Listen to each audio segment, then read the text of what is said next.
Hey everyone, welcome back to our UPPSC analysis series. आज हम discuss कर रहे हैं हमारा 2024 का पेपर जीएस 5 का। और आज इसकी क्या है, थर्ड क्लास है। हम ऑलरेडी 2 क्लासेस कंप्लीट कर चुके हैं, क्योंकि हम क्या कर रहे हैं, अगर आप प्रीवियस क्लासेस देख चुके हो तो आपको आइडिया होगा कि हम क्या करते हैं, डेली 5 क्वेश्चंस को एनालाइज करते हैं। तो हम हमारे 10 क्वेश्चंस एनालाइज कर चुके हैं प्रीवियस 2 क्लासेस में। तो आज है हमारी थर्ड क्लास और ऑलरेडी हम 2025 का पेपर कम्प्लीटली डिस्कस कर चुके हैं। अगर आपने देखा है तो वेल एंड गुड, रिवाइज करते रहिए। एंड इन केस अगर आपने नहीं देखा है तो आप प्लेलिस्ट में जाके पहले ये देख लीजिए, क्योंकि हम क्या कर रहे हैं, डिसेंडिंग ऑर्डर में चल रहे हैं। क्योंकि हमें पता है यूपीपीसीएस मेंस में जीएस 5 में हमारे जीएस 5 एंड 6 में अभी 3 साल की पेपर है हमारे पास। एक 2023 का, एक 2024 का और एक 2025 का। तो बेस्ट स्ट्रेटजी है कि अच्छा पहले इनको कंप्लीट कर लेते हैं, क्योंकि अक्टूबर तक अपन को जितना मेंस रेडी हो सकते हैं अपन को वो भी होना है। तो जीएस 5, 6 एंड 4 का मेरा टारगेट है अक्टूबर तक कंप्लीट करने का, एंड ये आराम से हो जाएगा। ठीक है, चलिए तो बिना टाइम वेस्ट के स्टार्ट करते हैं हम आज की एनालिसिस। सो चलिए मैं इसको पहले रफ कर देती हूँ। एंड हाँ, एक और चीज़ कि ऑलरेडी जो उसके नोट्स हैं, पीडीएफ है, टेलीग्राम पे अपडेटेड है, आप वहाँ से जाके डाउनलोड कर सकते हैं। एंड अब तक आपने ऑब्जर्व किया होगा, चाहे कोई सी भी क्लास हो, चाहे हमारी मेंस की ये वाली क्लास चल रही हो एनालिसिस सीरीज़, या हमारी प्री की जो 1 पेजर सीरीज़ चल रही है, मैं सबके नोट्स क्लास आने से पहले ही अवेलेबल करवा देती हूँ टेलीग्राम पर। ओके, तो आप इसका मतलब दिक्कत मत लीजिएगा कि अरे नोट्स कहाँ से मिलेंगे या पीडीएफ कहाँ पर है। तो चलिए स्टार्ट करते हैं हमारा आज का लेक्चर। अब देखो क्वेश्चन नंबर 11 क्या कह रहा है, what are the salient features. एक सेकंड में पेन ले लूँ। Okay, what are the salient features. ओहो, हाईलाइटर, एक सेकंड बस। हाँ, तो क्या बोला, what are the salient features of the architecture of Uttar Pradesh. ठीक है, क्वेश्चन को समझो पहले। क्या पूछ रहा है, सैलिएंट फीचर्स क्या है, किस चीज़ के, उत्तर प्रदेश के आर्किटेक्चर के, ये पूछ रहा है। बट ये क्वेश्चन का एक पार्ट है ना। सेकंड पार्ट क्या बोल रहा है, डिस्क्राइब इट्स की एलिमेंट्स एंड स्टाइल्स। अब ये जो हमारा आर्किटेक्चर है ना, इसके की एंड स्टाइल्स भी आपको बताने, मतलब एलिमेंट्स क्या हैं, स्टाइल्स क्या हैं, वो भी हमें बताने हैं।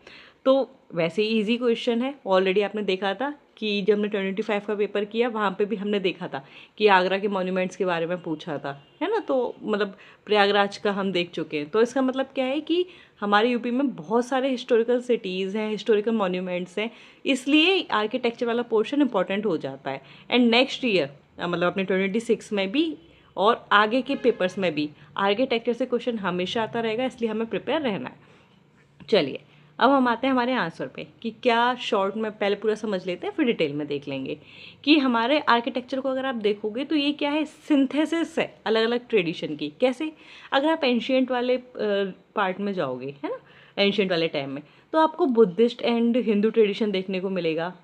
एक सेकेंड में इसको ना थोड़ा सा जूम आउट कर देती हूँ, बिकॉज यहाँ पे कनेक्टिविटी बन जाएगी इसलिए। अब बुद्धिस्ट एंड हिंदू अगर आपको मिल रहा है उस टाइम पे रिलीजियस, तो वहाँ पे उसके क्या होंगे, आर्किटेक्चर पॉइंट्स भी होंगे। तो क्या मिल रहा है हमें, बुद्धिस्ट आर्किटेक्चर हमें कहाँ पे देखने को मिलता है। तो आप रीज़न का भी नाम बताओगे ना तो लगता है कि अच्छा वैलिड आंसर है, सिर्फ आप सुपरफिशियल आंसर नहीं लिख रहे हो ऊपर ऊपर से निकाल के।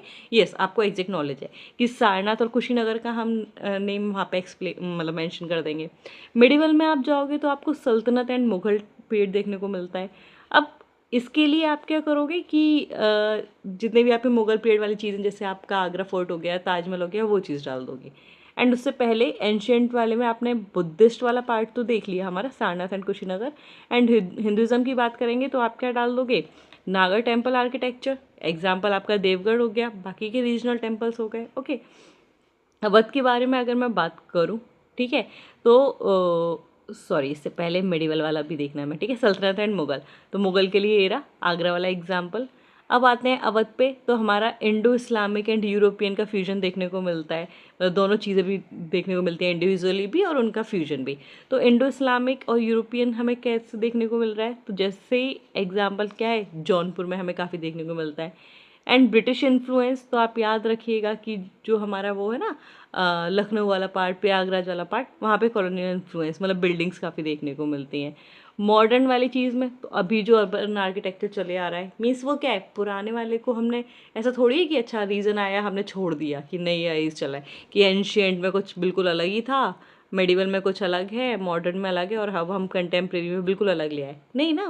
प्रीवियस से कुछ लर्निंग भी है, फ्यूजन भी हो रहा है, सीख रहे हैं, तभी तो बन रहा है। तो वो एक कनेक्टिविटी है, तभी तो बोलते हैं कि आर्किटेक्चर क्या है, हमारा एक लिविंग सोल है, ठीक है, एक लिविंग एविडेंस है कि पुरानी चीज़ें बट आज भी हम देख पा रहे हैं, अच्छा तब ऐसी चीज़ें हो रही थी, आज उससे लर्निंग भी ले रहे हैं हम, ठीक है। तो इसके एग्जाम्पल्स हैं। अब एलिमेंट्स आपको कौन कौन से डालने हैं कि क्या हैं, तो आपको पता है हिंदू या नागर स्टाइल के बारे में बात करेंगे तो आप मतलब जो टेम्पल्स होते हैं तो क्या खासियत होती है, शिखर होता है, मंडप, सैंक्टम, स्कल्पचरल डेकोरेशन होती है हमारी। बुद्धिस्ट में अगर बात करोगे तो आप स्तूपा, मोनेस्ट्री, पिलर्स, स्कल्पचर्स, इनके बारे में मेंशन कर सकते हो। इस्लामिक में आप आर्चेस, डोम्स, मिनरेट्स, कैलीग्राफी, ये सारे पॉइंट्स डाल सकते हो। मुगल के लिए चार बाग, पितर ड्यूरा, सिमेट्री, मार्बल, ये सब हम जब ताजमहल का देख रहे थे, ठीक है, आगरा के मॉन्यूमेंट्स, तब हमने ये पूरा का पूरा आगरा वाले सिस्टम में पढ़ा था ताजमहल के लिए। अवधि अवधि वाले के लिए देखोगे तो आपको लार्ज गेटवेज देखने को मिलते हैं, डोम्स हैं, स्टूको वर्क है, ऑर्नामेंटल इंटीरियर्स है, मतलब पूरा सजा हुआ है अच्छा काफ़ी ना। तो ये आप लिख सकते हो कि ये इसके की एलिमेंट्स हैं। तो अगर मैं सिंपली बोलूँ कौन से कीवर्ड्स आपके आंसर में चाहिए, तो याद रखना कि यूपी आर्किटेक्चर क्या एक कंटिन्यूटी को मेंटेन रख रहा है, कल्चरल सिंथेसिस है, कल्चर आपस में मिल भी रहे हैं, और डाइवर्सिटी भी हमें देखने को मिलती है। जैसे अवधि वाली हमने देखी ना कि वहाँ पे देखो थोड़ा सा बिल्कुल अपना एक रीजनल आइडेंटिटी लिए हुए हैं वो, तो ये आपको ध्यान रखना है। चलिए अब डिटेल में देख लेते हैं इसको एक बार। तो इंट्रोडक्शन आप कैसे दे दोगे कि यूपी में क्या है, इंडिया का मतलब रिचेस्ट आर्किटेक्चर हेरिटेज है, क्योंकि यहाँ पे क्या मतलब बहुत काफ़ी टाइम से रिलीजियन देखो आपको देखने को मिल रहे हैं, ठीक है, वो हैबिटेबल एरिया रहा है हमारा यूपी। तो यहाँ पे बुद्धिस्ट, हिंदू, इस्लामिक, मुगल, अवधी, कॉलोनियल ट्रेडिशन, सबका इवोल्यूशन, इंटरेक्शन देखने को हमें मिलता है। अब एंशियंट आर्किटेक्चर ट्रेडिशन ऊपर हम देख चुके हैं, तो आप लिख दोगे कि सारनाथ हो गया हमारा, जहाँ पे हमें धार्मिक स्तूप देखने को मिलता है। फिर अशोकन लायन कैपिटल है जो कि सारनाथ में डिस्कवर हुआ, ये क्या है अब इंडिया का नेशनल एम्बलम है। देवगढ़ दशावतार टेम्पल मतलब नागा स्टाइल को रिप्रेजेंट कर रहा है, तो नागा स्टाइल में अभी हमने देखा क्या एलिमेंट्स हैं, सैंक्टम है, शिखर है, रिच स्कल्पचरल डेकोरेशन है। कुशीनगर हमारा वो साइट है जहाँ पे बुद्धा का क्या हुआ था, महापरिनिर्वाण वाला से एसोसिएटेड है। तो आप यहाँ पे क्या लिखोगे, कुशीनगर है, बुद्धिस्ट की सेक्रेड लैंडस्केप है, किस एसोसिएटेड है, बुद्धा के महापरिनिर्वाण से। अब आते हैं हम इंडो इस्लामिक, तो जौनपुर हमने पढ़ा था ऊपर कि जौनपुर का क्या है, अलग ही आर्किटेक्चरल ट्रेडिशन है, किसके अंडर में था, शर्की रूलर्स के अंडर में ज़्यादा डेवलप हुआ। एग्जाम्पल दे दोगे अटाला मॉस्क, जामा मस्जिद, लाल दरवाजा मॉस्क, ठीक है।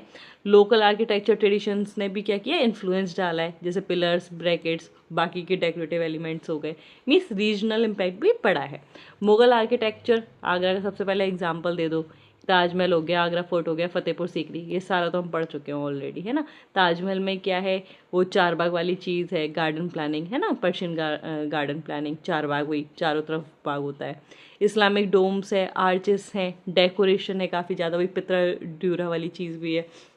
पितर ड्यूरा आपको याद होगा कि बताया था कि जो हमारी दीवारें होती हैं उसके अंदर जो गोल्ड सॉरी डायमंड्स, गोल्ड्स, ये सारी चीज़ें खासकर जो वो होता है ना मोती वगैरह, उसको लगाया जाता था, है ना। अब आते हैं हमारे इस पे फतेहपुर सीकरी में हमने देखा था कि Persian, Islamic, Gujarati, Rajasthani influence भी देखने को मिल रहा है काफ़ी ज़्यादा। अब अवधी, ये तो हमारा अलग रीजनल वाली चीज़ है, तो लखनऊ में क्या है, अलग मतलब distinctive Indo Islamic architecture style देखने को मिला, किसके अंडर में, जो नवाब थे अवध के, उनके अंडर में।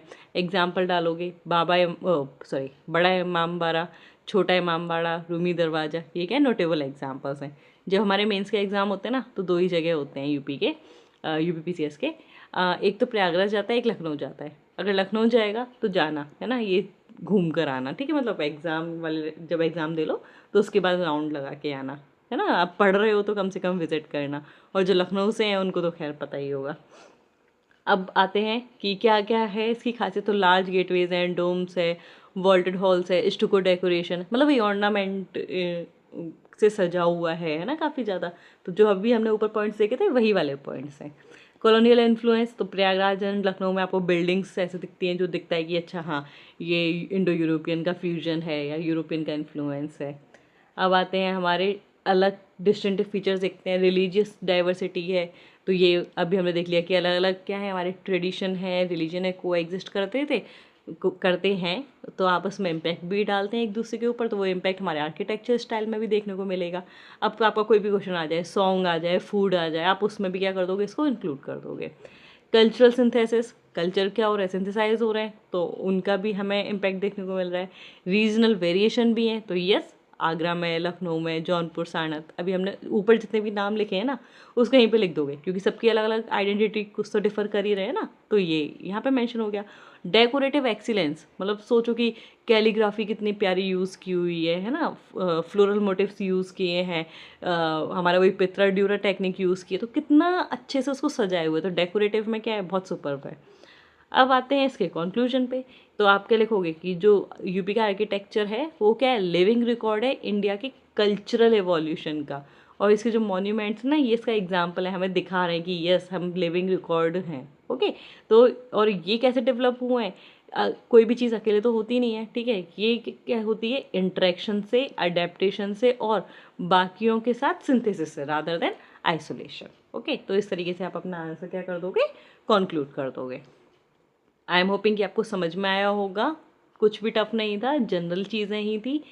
कुछ भी इशू हो क्लास, मतलब अभी वाले चीज़ को थोड़ा सा बैकवर्ड करके दोबारा से देख लीजिएगा, क्लास को दोबारा देख लीजिएगा। अगर स्टिल तब भी कोई भी डाउट है तो आप मुझसे टेलीग्राम पे कनेक्ट कर सकते हैं या कमेंट बॉक्स में भी आप मुझसे पूछ सकते हैं। ओके, चलिए आते हैं हमारे नेक्स्ट क्वेश्चन पे, पर ध्यान के साथ सुन रहे होगे ना, तो पक्का मतलब कोई भी आपको इशू नहीं आएगा, इतना तो मुझे लगता है, क्योंकि इतना कोई साइंटिफिक चीज़ है नहीं ना कि मतलब बहुत ही अलग से अपन को R&D कर रहे हैं या कुछ है। नॉर्मल चीज़ है, अपन को पता है कि अच्छा, और ऑलरेडी हम 25 का पेपर कर चुके हैं, बेसिक आइडिया है, मॉन्यूमेंट्स वगैरह घूमने भी जाते हैं, तो ये बेसिक वाला पार्ट है, मुझे नहीं लगता कि इसमें इशू आएगा। चलो देखते हैं हमारा next question, question number 12। Discuss the causes, क्या बोल रहे हैं, कॉज डिस्कस करने में किसके लिए, rise of the towns in ancient Uttar Pradesh. Ancient UP में टाउन्स के राइज के, मतलब टाउन्स जो उभर के आए, जो शहर वाला पार्ट उभर के आया, उसके कॉजेस क्या थे, हमें उसको डिस्कस करना है। अब एक बात बताओ, नॉर्मली चीज़ रूरल से स्टार्ट होती है फिर अर्बन पे जाती है ना, मतलब टाउन्स आएंगे, तो टाउन्स की सबसे पहले हमारे दिमाग में एक नॉर्मल सोचो कि क्या होता है, पहले तो खाना होगा, है ना, तो मीन्स एग्रीकल्चर होगा, हमारे पास फूड ज़्यादा डेवलप होगा।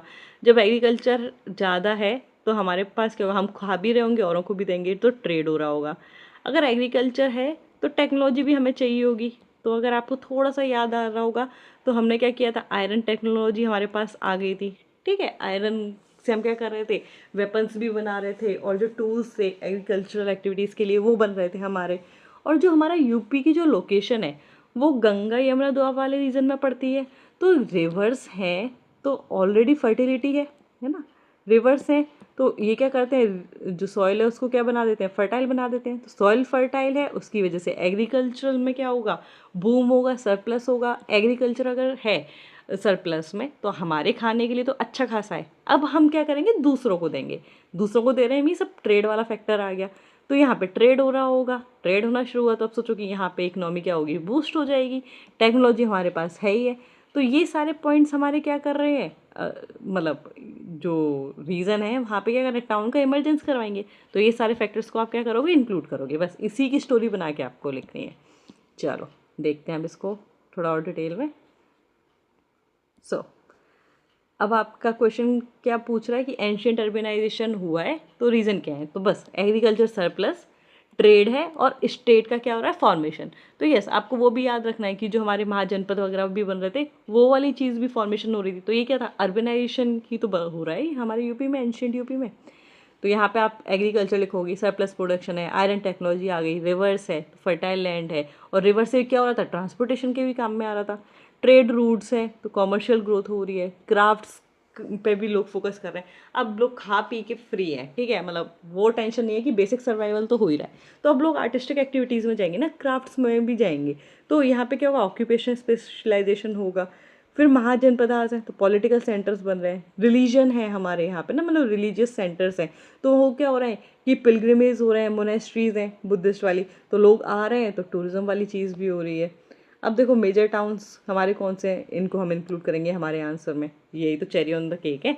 तो जैसे हमारे मार्क्स फैच कर सकते हैं हम एक्स्ट्रा बाकियों के कंपैरिजन में। तो जैसे कौशंबी हो गया, कैपिटल क्या है बस, वाराणसी ट्रेड का और क्राफ्ट का सेंटर है, श्रावस्ती कौशल वाले रीजन में, कुशीनगर, ठीक है। तो मल रिपब्लिक ऑलरेडी हम देख चुके हैं, ये है ना कि मल रिपब्लिक वाला हमारे लास्ट क्लास में भी यूज़ हुआ था। बुद्धिस्ट सेंटर है, सारनाथ भी बुद्धिस्ट रिलीजियस सेंटर है, अयोध्या और साकेत ये क्या पॉलिटिकल एंड कल्चरल सेंटर है, ये याद होगा, अयोध्या वाला भी हम पढ़ चुके हैं। अब हमें कौन कौन से कीवर्ड यूज़ करने हैं, तो अर्बनाइजेशन है, अर्बनाइजेशन कैसे होगा, खाना अच्छा खासा है, लोग और चीज़ों पर भी ध्यान दे रहे हैं, ट्रेड भी अच्छे से कर रहे हैं, पॉलिटिकल पावर भी डेवलप हो रही है। अब इंट्रोडक्शन कैसे करोगे कि जो एंशियंट यूपी है वो हमारे कहाँ पे है, मतलब पर्टिकुलरली क्या गंगा यमुना प्लेन्स वाला रीजन है। तो ये क्या हुआ, इंपॉर्टेंट सेंटर बना हमारा सेकेंड अर्बनाइजेशन ऑफ इंडिया का। ओके, कहाँ पे, स्पेशली कौन से अराउंड में, 6th century BC में। अब आया सेकेंड अर्बनाइजेशन, इसलिए बोला जा रहा है मेनली ना कि अगर आपको थोड़ा सा कनेक्ट करोगे तो जो हमारी हड़प्पन सिविलाइजेशन थी, ठीक है, जो अभी डेसिफाइड नहीं हुई है पूरी तरीके से, वो भी हमारी क्या अर्बन सिविलाइजेशन है। ओके, इसलिए हमने ये वाले टर्म्स को यूज़ कर रहे हैं। अब जो टाउन का इमरजेंस हुआ वो कोई भी एक फैक्टर नहीं होता है, ऑलरेडी हम देख चुके हैं। तो क्या इंटरकनेक्टेड फैक्टर्स होंगे, social, economical, political and cultural factors, तो ये सब आप मेंशन कर दोगे। अब इसको डिटेल में बताएंगे कि एग्रीकल्चर एक्सपांशन है भाई, क्यों है, क्योंकि फर्टाइल एलुवियल प्लेन्स है गंगा यमुना दोआब रीजन में, ठीक है, ये सपोर्ट कर रहे हैं एग्रीकल्चर को। एग्रीकल्चर ज़्यादा होगा तो प्रोडक्शन ज़्यादा होगा, जिससे क्या होगा कि जो नॉन एग्रीकल्चर पॉपुलेशन है वो टाउन्स में जाएगी, है ना, उसको सपोर्ट करेंगे। आयरन का यूज़ है तो टूल्स हो रहे हैं तो वो खेती में हमारे काम में आएंगे, तो इसकी वजह से क्या होगा, एरिया को बढ़ा देंगे कल्टीवेशन के लिए और एग्रीकल्चर बेस हमारा बढ़ता जाएगा। ट्रेड का ग्रोथ हो रहा है, अब क्या करेंगे, अपना सरप्लस, अपनी नीड के अलावा हमारे पास सरप्लस में, तो हम आगे उसको क्या करेंगे, ट्रेड के थ्रू और जगह तक पहुंचाएंगे।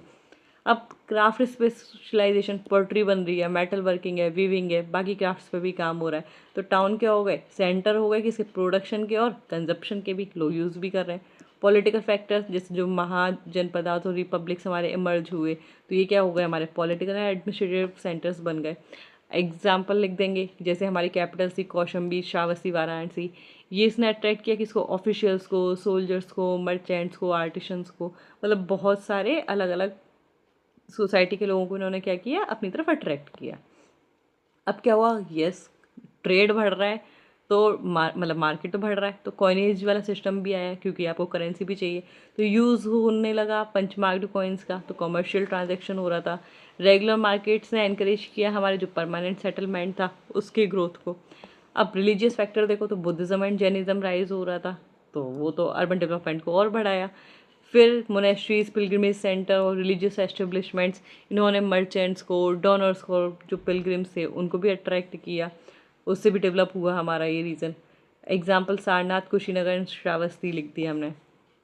जोग्राफिकल फैक्टर्स क्या है, हमारे रिवर्स है ना, वही है ऊपर देख चुके हैं हम कई बार कि फर्टाइल लैंड होगी, वाटर रिसोर्सेज है और ये ट्रांसपोर्ट रूट भी बनेंगे जिससे हमारे सेटलमेंट की ग्रोथ को सपोर्ट कर रहे हैं।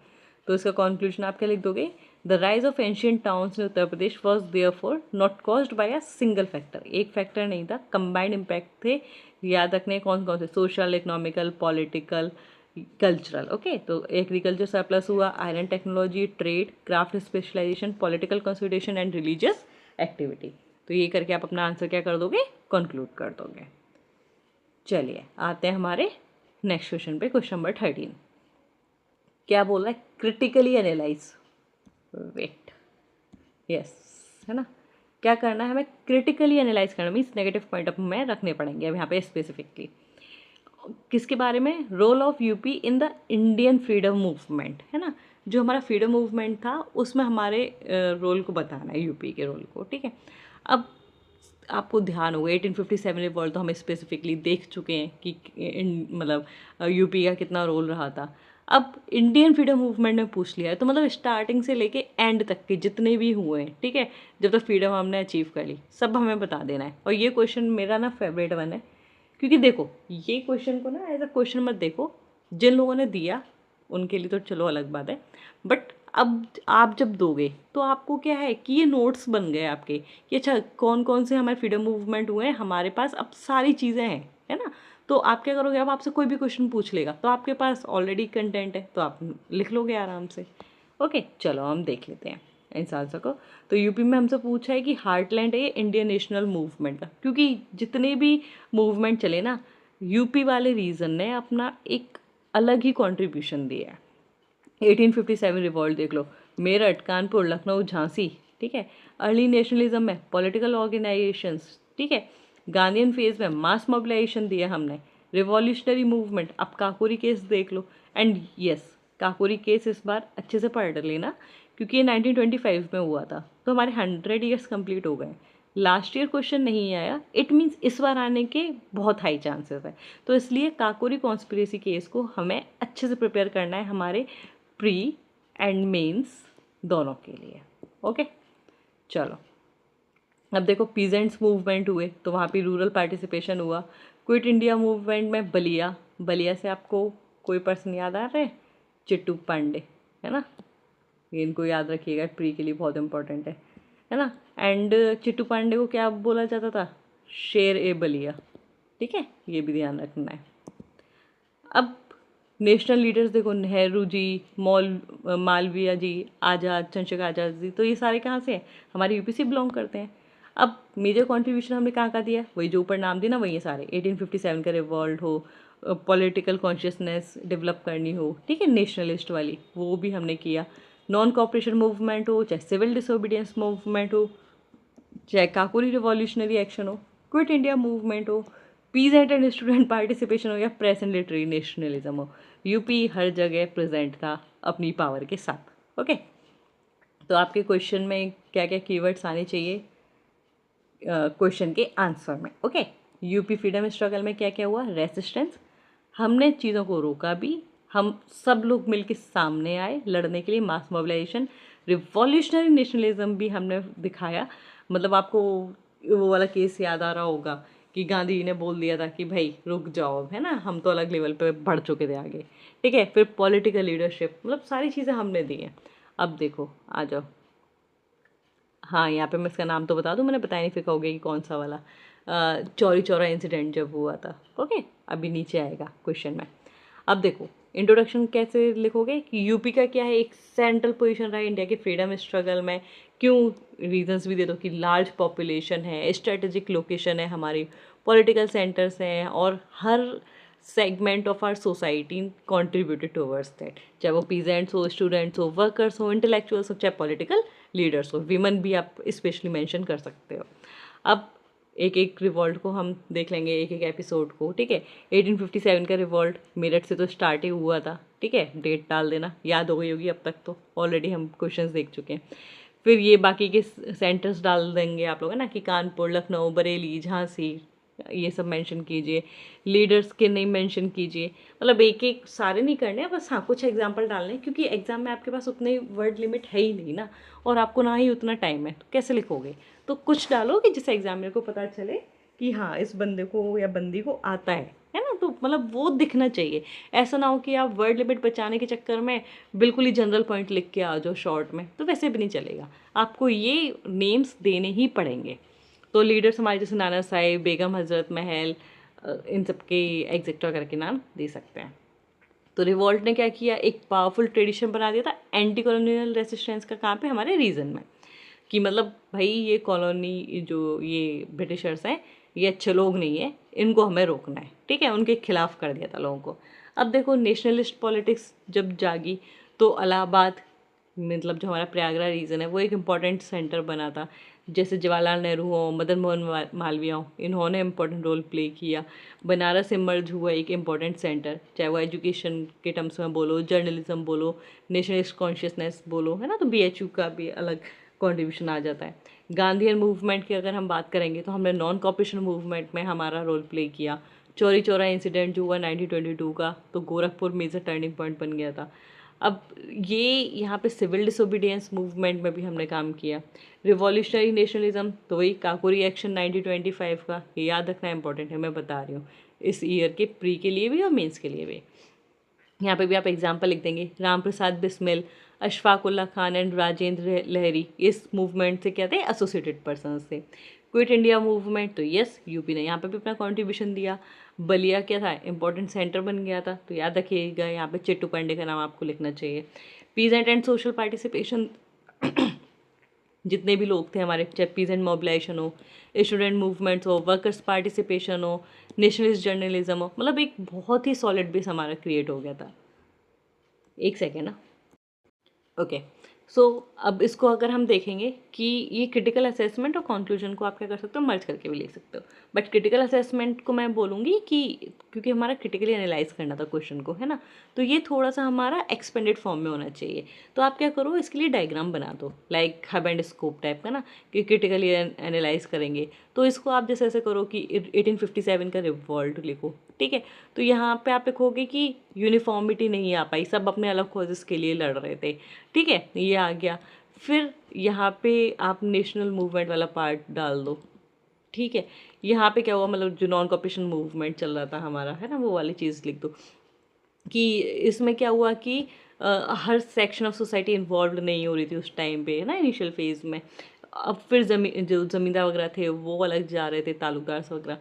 फिर यहाँ पे आप लिख सकते हो आपका ये वाला जो एपिसोड हुआ चौरी चौरा इंसिडेंट वाला, कि जो गांधी जी से उनसे लोग नाराज़ हो गए कि अरे अभी क्यों लेना था, अभी तो सब सही था। बट उनको पता था कि अभी तक लोग प्रिपेयर नहीं हुए हैं, वो समझे नहीं है एग्जैक्टली। मतलब सब लोगों को प्रिपेयर तो करना है ना एग्जैक्टली कि अगर आप ऐसे केसेस कर रहे थे तो ब्रिटिशर्स क्या करते थे, आप पे केस लगाया, आपको जेल के अंदर डाल दिया, मतलब फिर क्या रहा ना कि आप आगे प्रोसीड नहीं कर पाए। मीन्स उतना हाइप पे ले आओ पहले, तब जा, मतलब पहले आप नॉन वायलेंट बनाओ, देन फिर ऐसा सीन क्रिएट कर दो कि वायलेंट ले आओ, ठीक है, जो लास्ट एपिसोड हुआ था हमारे इंडियन नेशनल मूवमेंट में। तो आप ये सारे पॉइंट्स को इस तरीके से मेंशन कर दीजिएगा। मीन्स अभी से हमें उस टाइम पे फ्रीडम तो नहीं मिली ना, और जो हमारा क्या बोलते हैं कि पीजेंट मोबिलाइजेशन हो रहा था, है ना, और क्या बोलते हैं, मतलब अलग अलग रीजन में डाल दोगे आपकी वो वाला पॉइंट जो है ना हमारा, मुस्लिम्स और हिंदूज़ के बीच में जो वो हुआ था, है ना, कि वो अलग हो गए, तो एक्सट्रीमिस्ट वाले पॉइंट ने क्या किया, डिवीज़न वाली चीज़ भी आ गई। तो ये सारे पॉइंट्स आप क्या कर दोगे, यहाँ पे मेंशन कर दोगे इस तरीके से।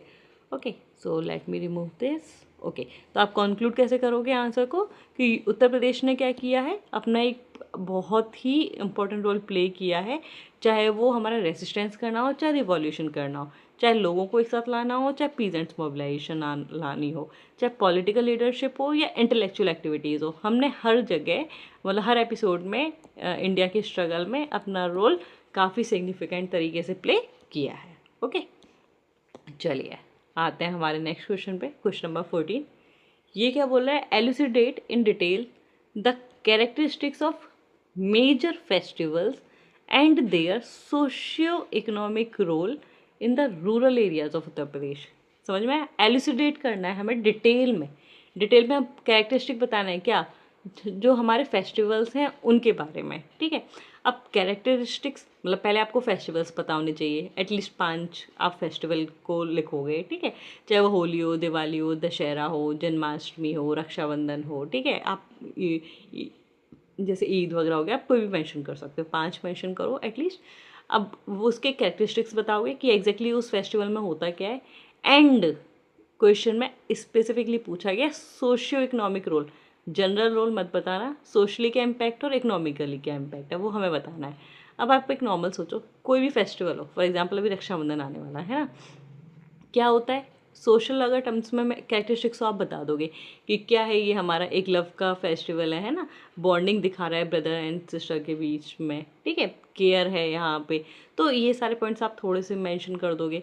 उसके बाद क्या, इसका इम्पैक्ट क्या सोशली एंड इकोनॉमिकली, कि ये फीलिंग लेके आ रहा है बॉन्डिंग की, है ना, तो सोशल वाला पॉइंट की सब लोग मिलते हैं तो सोशल इंटरेक्शन हो रहा है, कल्चरल, जो हमारी कल्चरल आइडेंटिटी है वो कब से चली आ रही है एंड अभी तक है ना। अब इकोनॉमिक रोल, जब फेस्टिवल सेलिब्रेट करते हैं तो रिचुअल्स के लिए फॉर एग्जांपल राखी आती है ना, तो वो राखी के लिए अब सोचो कि उस टाइम पे लोगों का कितना बिजनेस चलता है उस टाइम पे, है ना, कितनी सारी आपको शॉप्स देखने को मिल जाएंगी, स्वीट्स आ रही हैं, मतलब ये सारी चीज़ें क्या कर रही हैं, इकोनॉमी तो बूस्ट कर रही है, तो इकोनॉमिक रोल आ रहा है ना। पर हमारे क्वेश्चन में स्पेसिफिकली क्या बोला है, रूरल एरियाज़, तो हमारा मेन ध्यान रहना चाहिए कहाँ पे, रूरल एरियाज़ के अकॉर्डिंग। चलो हम देखते हैं कैसे हमारे आंसर को फ्रेम करना है। तो अब देखो कि रूरल फेस्टिवल्स में हमें क्या देखना है कि फेथ है, कम्युनिटी है और रूरल इकोनॉमी बन रही है, क्योंकि सोशियो कल्चरल फैक्टर्स उन्होंने पूछे हैं। अब हम एग्जाम्पल दे देंगे, होली है, दिवाली है, दशहरा है, जन्माष्टमी है, मकर संक्रांति है, ईद है ना, तो इसमें से आप कोई भी चार पाँच बता सकते हो। अब होली में क्या होता है, सोशल इंटरेक्शन है, दिवाली में क्या है, ट्रेड एंड कंजप्शन है, दशहरा एक हमारा फोक कल्चर है, जन्माष्टमी रिलीजियस ट्रेडिशन है। जन्माष्टमी के टाइम पे देखा हुआ कि जो मथुरा और वृंदावन वाला रीजन है वहाँ कितने लोग आते हैं, तो सोचो टूरिज्म भी कितना है हो रहा है ना वहाँ पे। मकर संक्रांति एग्रीकल्चर साइकिल को रिप्रेजेंट करता है, ईद कम्युनिटी इंटरेक्शन है, तो आप ये सब बता दो कि लोकल फेयर्स लगते हैं रूरल मार्केट्स में, तो लोग आते हैं, कनेक्ट हो रहे हैं, इकोनॉमी तो बूस्ट हो रही है ना इस तरीके से। अब कैरेक्टरिस्टिक देखो, रिलीजियस डाइवर्सिटी है, सीजनल एंड एग्रीकल्चर कनेक्शंस है, कम्युनिटी का पार्टिसिपेशन है, फोक ट्रेडिशंस है, मतलब चले आ रहे हैं, हमारी कल्चर आइडेंटिटी है, लेगेसी है ये हमारी, लोकल फेयर्स लगते हैं, गैदरिंग होती है, और ये क्या है, इंटर जनरल कल्चर ट्रांसमिशन हो रहा है, मतलब एक जनरेशन से दूसरी जनरेशन उसको देख रही है ना, उसको समझ रही है, तो अपने आप वो लर्न कर जाती है सारी चीज़ें। अब इसका रोल क्या है, देखो लोकल एम्प्लॉयमेंट क्रिएट होता है, तो मतलब सोशल और इकोनॉमिकल दोनों ऐसे बताना। तो रूरल मार्केट्स लगते हैं तो एम्प्लॉयमेंट बूस्ट हो रहा है, ट्रेड हो रहा है, आर्टिशंस एंड हैंडीक्राफ्ट्स को काम मिल रहा है, वुमेन लेड एंटरप्राइजेस काफ़ी देखने को मिल रहे हैं, टूरिज्म होता है। अब सोशल फैक्टर क्या है कि सोशल कोहेशन है, लोग मिल रहे हैं और कल्चर को क्या कर रहे हैं, प्रिजर्व कर रहे हैं। तो आपके आंसर में हमें क्या वर्ड्स चाहिए, रूरल फेस्टिवल्स के लिए रिलीजियस फेथ है, सोशल कैपिटल है, लोकल इकोनॉमी और कल्चरल हेरिटेज जैसे वर्ड आपके आंसर में होने चाहिए, मतलब इस पर फोकस होना चाहिए। तो आपको फेस्टिवल स्टार्ट कैसे करोगे, क्वेश्चन को बताओगे कि फेस्टिवल क्या एक इम्पॉर्टेंट पार्ट है, ठीक है, इंटीग्रल पार्ट रहा है हमारे सोसाइटी का, यूपी का स्पेसिफिक है तो आप यूपी मेंशन कर दोगे यहाँ पे, है ना। ये सिर्फ एक रिलीजियस ट्रेडिशन नहीं है, बल्कि क्या है, उससे ज़्यादा है, सोशल इंटरेक्शन है, कल्चरल प्रिजर्वेशन है, रूरल कॉमर्स एंड लाइवलीहुड का क्या है, जनरेशन है। अब हम मेजर फेस्टिवल्स बताएंगे कौन कौन से हैं, उसके कैरेक्टरिस्टिक हमें, क्योंकि पूछा गया है वो एक्सप्लिसिटली क्वेश्चन में, तो हमें बताना ही है। तो आप होली का बता दोगे कि कहाँ पे होता है, पर्टिकुलरली ब्रज रीजन में है, किससे एसोसिएटेड है, मतलब ये तो आपको पता ही होंगे ना कि कलर्स हैं, फोक सॉन्ग्स गाए जाते हैं, आपस में सब लोग मिलकर सेलिब्रेट करते हैं ना, एक दूसरे के घर पे जा रहे होते हैं, फ्रेंड्स वगैरह भी। ट्रेडिशन जैसे लठमार होली का ट्रेडिशन रहता है ब्रज रीजन में। दिवाली में क्या होता है, लक्ष्मी पूजा होती है, लाइटनिंग होती है, फैमिली गैदरिंग होती है। यहाँ पे देखो अब वो दिए आते हैं, है ना, डेकोरेशन का सामान आता है, स्वीट्स, क्लॉथिंग, मतलब होता है ना कि नए कपड़े पहनेंगे दिवाली में, तो उससे क्या है, ट्रेड ही तो बढ़ रहा है एक तरीके से, इकोनॉमी तो बूस्ट होगी, जो एम्प्लॉयमेंट है वो जनरेट होगा उस वाले टाइम पे। तो ये हो गया। दशहरा रामलीला से एसोसिएटेड है, ठीक है, ये हमारे जो रामायण कल ट्रेडिशन है उसको अभी तक जिंदा रखे हुए है ना, ये मतलब कल्चरल पॉइंट है अपना ये। जन्माष्टमी ये भी हमारा ब्रज रीजन में आप लिख दो, ये काफ़ी सिग्निफिकेंट है। यहाँ पे क्या होता है, devotional music performances and religious tourism होता है, बहुत लोग आते हैं। अब तो जन्माष्टमी आने भी वाली है, तो देख सकते हो, है ना, न्यूज़ में भी रहता है कि कितने लोग, मतलब न्यूज़ चैनल भी वही दिखा रहे होते हैं उस टाइम पर। तो मकर संक्रांति, तो ये हमारा सीजन एंड एग्रीकल्चर साइकिल को रिप्रेजेंट करता है ना। तो यहाँ पे भी क्या होता है, फेयर्स लगते हैं, कम्युनिटी गैदरिंग्स होती है। फिर ईद वाले देखो तो यहाँ पे भी क्या है, कम्युनिटी इंटरेक्शन हो रहा है, तो लोकल इकोनॉमिक एक्टिविटी को भी बढ़ाता है, जैसे हमारी food, clothing and other goods की डिमांड बढ़ती है। तो अब हम रोल देखेंगे, सोशियो इकोनॉमिक रोल। इसमें भी मैं बोलूँगी कि आप सोशल रोल अलग बताओ, इकोनॉमिक रोल अलग बताओ, तो एक साइकिल बन जाती है, खुद के दिमाग में भी क्लैरिटी रहती है। तो अभी तो इकोनॉमी वाले पॉइंट है कि रूरल इकोनॉमी बूस्ट हो रही है, क्योंकि फेस्टिवल क्या करते हैं, डिमांड को बढ़ाते हैं, लोकल प्रोडक्ट्स को, तो विलेज को क्या करेंगे, स्ट्रेंथन करेंगे हमारे विलेज मार्केट्स को। आर्टिशंस, जैसे अभी हमने देखा दिवाली है ना, तो दिवाली में हमें क्या चाहिए थे, दिए चाहिए थे, तो पोटर्स हो गए, कपड़े हो रहे हैं तो weavers, craftsman, flower sellers, sweet makers, तो इनके लिए भी क्या है, एक सीजनल इकोनॉमिक अपॉर्चुनिटी हो गई ना, एम्प्लॉयमेंट जनरेट हो रही है, क्योंकि ट्रांसपोर्ट, फूड, डेकोरेशन ये सब हमें चाहिए।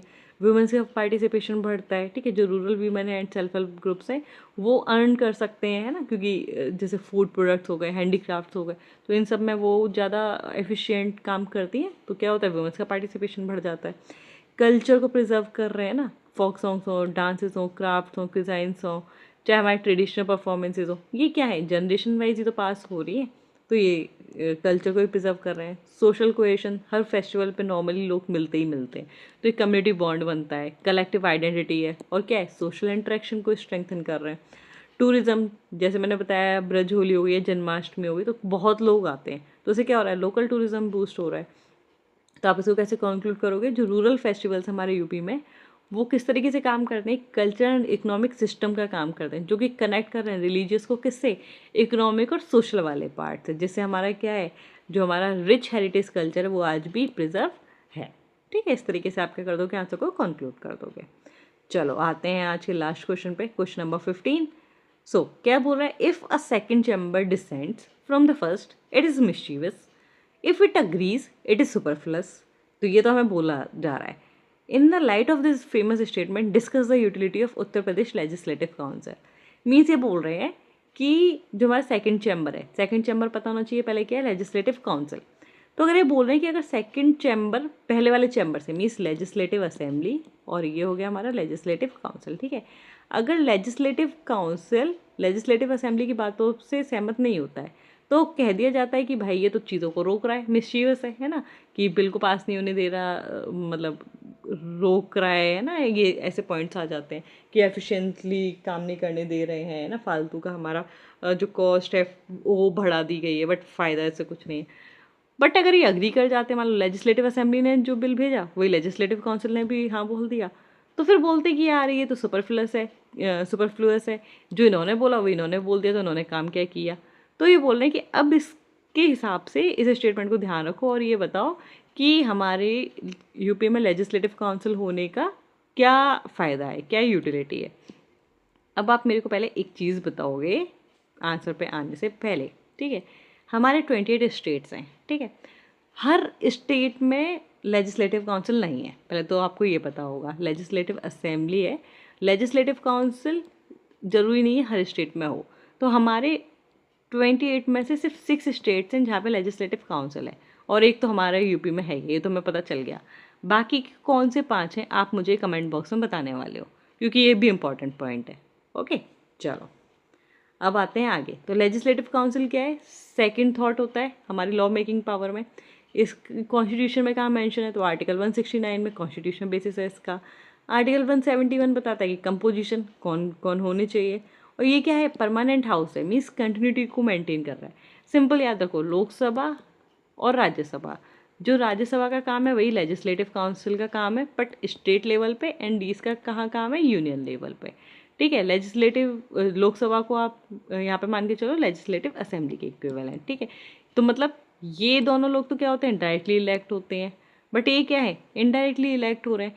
तो इसीलिए तो क्वेश्चन रेज किया जाता है कि यार फालतू में कॉस्ट हम लगा रहे हैं, और ये तो बल्कि काम रोक रहे हैं, अच्छे से काम कर नहीं रहे हैं। तो कई बार जो क्रिटिक्स हैं वो उस तरीके की चीज़ें भी बोलते हैं, बट फ़ायदा क्या है, जो हमारी राज्यसभा है और जो लेजिस्लेटिव काउंसिल है, क्योंकि ये जो हमारी होती है लोअर हाउस, ये तो डिज़ोल्व हो जाता है ना, बट ये हमारा डिज़ोल्व नहीं होता, ये परमानेंट चैम्बर होता है हमारा, है ना, अपर चैम्बर, जिसकी वजह से ये जो हमारे काम है वो आगे लेजिस्लेटिव वाले वो चलते रहते हैं।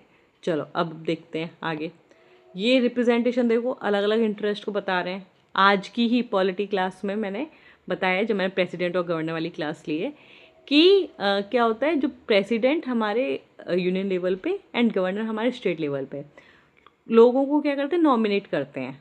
प्रेसिडेंट राज्यसभा में एंड जो हमारे गवर्नर हैं वो लेजिस्लेटिव काउंसिल में। तो प्रेसिडेंट तो 12 लोगों को नॉमिनेट करते हैं, ठीक है। आज ही बताया है, बेसिस होता है last literature, art, science and social services. And अगर मैं गवर्नर की बात करूं तो ये 1/6 मेंबर्स को क्या करते हैं, नॉमिनेट करते हैं। एंड यहाँ पर होते हैं क्लास, लास्ट तो ऊपर वाला ही है, क्लास यहाँ पे सी डिनोट करता है कोऑपरेटिव मूवमेंट को। ओके, तो ये आपको ध्यान रखना है। तो ये क्या करता है, लेजिस्लेटिव असेंबली ने जो बिल पास किया तो लेजिस्लेटिव काउंसिल क्या करता है, उसको देखता है, तो ये चेक करता है कि अच्छा ऐसा नहीं कोई जल्दबाजी में आपने बिल निकाल दिया है या कुछ लूप होल आपसे मिस हो गया है जिसको हम और अच्छे से सही कर सकते हैं। ठीक है, यहाँ पे एक्सपर्टीज़ लोग होते हैं, इनको बुला रहे हैं ना, तो इनमें एक्सपर्टीज़ है, तो ये क्या करेंगे, एक्सपीरियंस्ड वॉइसेस है, तो ये क्या करेंगे और अच्छे से अपना रोल प्ले कर सकते हैं कि अच्छा यहाँ पे ये चाहिए या यहाँ पे ये चीज़ मिस हो रही है, तो वो क्या उनका एक्सपर्टीज़ यहाँ पे क्या आएगा, काम में आएगा। अब यूज़फुल क्यों है, क्योंकि रिवाइजिंग चैम्बर है, रिवाइज करता है, ढंग से देख रहा है, चेक कर रहा है कि कुछ जल्दबाजी में तो डिसीजन नहीं लिया गया। वाइडर रिप्रेजेंटेशन, अभी बताया कि लोगों को नॉमिनेट भी कर रहे हैं तो रिप्रेजेंटेशन बढ़ रहा है। एक्सपर्टीज़ और जो एक्सपीरियंस है वो भी यहाँ पर है। कंटिन्यूटी मेंटेन है, और फोरम है ये डेलिब्रेशन के लिए, लोग ऐसे ही हाँ नहीं बोले ना, वहाँ पे भी तो डिस्कशन हो रहा है, डेलिब्रेशन हो रहा है, तो ये वाली चीज़ है, वोट पे काम चल रहा है। और ये क्या करते हैं, मेजोरिटेरियन जो एक्सेसेस है उसको भी क्या करते हैं, चेक करके रखते हैं कि मान लो लेजिस्लेटिव असेंबली में मेजोरिटी वाले लोग हैं तो लेजिस्लेटिव काउंसिल क्या करेगी, उस पर भी देखेगी ना, उसको भी कंट्रोल में रखेगी।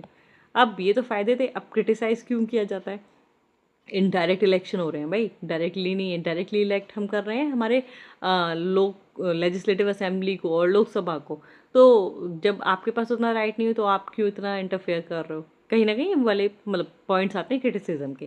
तो ये क्या होता है, मतलब इनडायरेक्टली इलेक्टेड है, पॉसिबल है पॉलिटिकल एकोमोडेशन होने का, डिले करवाते हैं, डुप्लीकेशन करवा देते हैं, मतलब काम क्या हो रहा है, डुप्लीकेट हो रहा है, फिर वो पास नहीं कर रहा तो मतलब डिले हो रहा है, जो चीज़ जल्दी हो सकती थी एक हाउस से पास हो गए अब दोनों जगह जाएगी।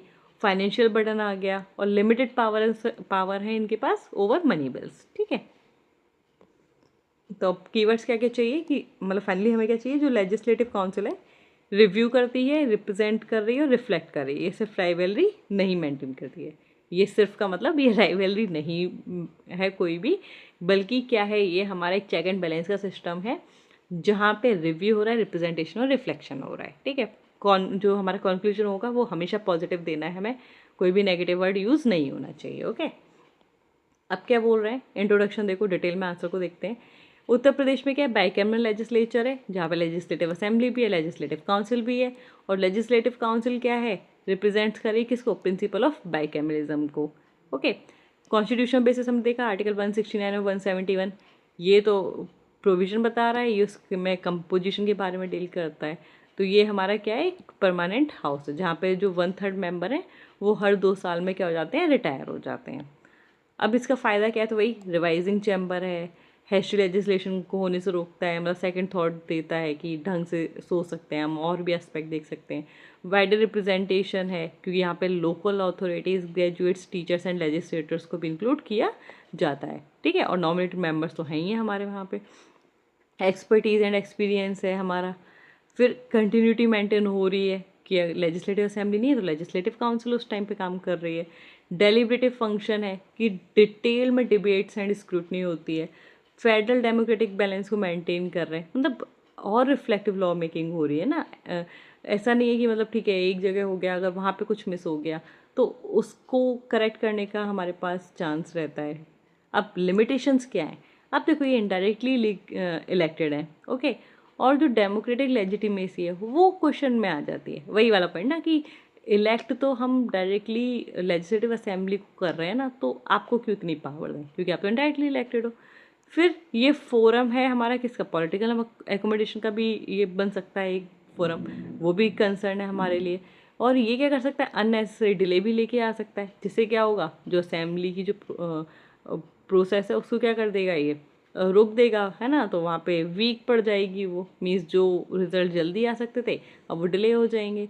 और उसकी जो पावर है मनी विल पे वो लिमिटेड है ना। और ये परमानेंटली ब्लॉक भी नहीं कर सकता ऑर्डिनरी लेजिस्लेशन को, तो ये इसके ऊपर मतलब क्वेश्चन मार्क है।